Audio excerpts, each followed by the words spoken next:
اسمها مرحلة البناء.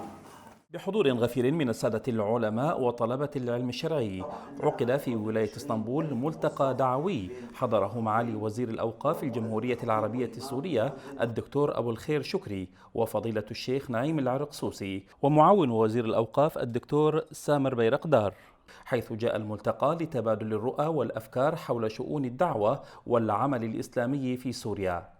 الآن أنا أتيت لزيارة رئاسة شؤون الدين التركية في أنقرة وختم البخاري الإمام البخاري هنا في اسطنبول، والتقيت الحقيقة بهذه الجالية وكان لقاء يعني أخويا وديا. شرحنا له خطة وزارة الأوقاف القادمة وشرحنا له الأعمال التي نقوم بها في رعاية الوقف وفي رعاية الشؤون الدينية والمساجد وغير ذلك، وأجبنا على الكثير من الأسئلة مما يجول في أذهان إخواننا أبناء الجالية، والحقيقة من أجل ربطهم ببلادهم.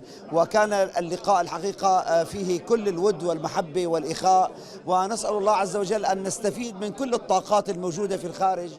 شهد الملتقى كلمة لمعالي الوزير الدكتور أبو الخير شكري أكد من خلالها على الأهمية القصوى للعمل الدعوي والنهوض بسوريا في ميادين الدعوة والخطاب الديني. أخي الكريم، كما أن الله عز وجل أنعم علينا بعودة بلادنا إلينا، إذ كان ذاك المجرم الذي كان متسلطا على بلادنا قد حرمنا من أبسط حقوقنا، فنحن الآن بحاجة إلى أن نعيد بناء البنيان وبناء الإنسان. تأتي أهمية هذا اللقاء في كونه مد لجسور التواصل بين السادة العلماء وأعضاء الجالية السورية في ولاية اسطنبول، ورغبة في تبادل الأفكار التي تخدم قضايا الدعوة الإسلامية في سوريا. في حلب لوحدها 18,000 عقار وقفي، أضخم وقف في مدينة حلب.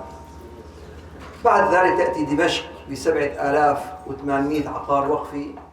الملتقى جاء ليعزز توارث التعاون في ميادين العمل الدعوي بين الداخل السوري والخارج، وهو ما يفتح آفاقا جديدة للعمل المشترك لخدمة الدعوة الإسلامية في ظل الظروف الراهنة، كما أنه يمثل خطوة مهمة نحو توحيد الجهود وتنسيق الخطاب الديني لضمان استمرارية العمل الدعوي الفعال.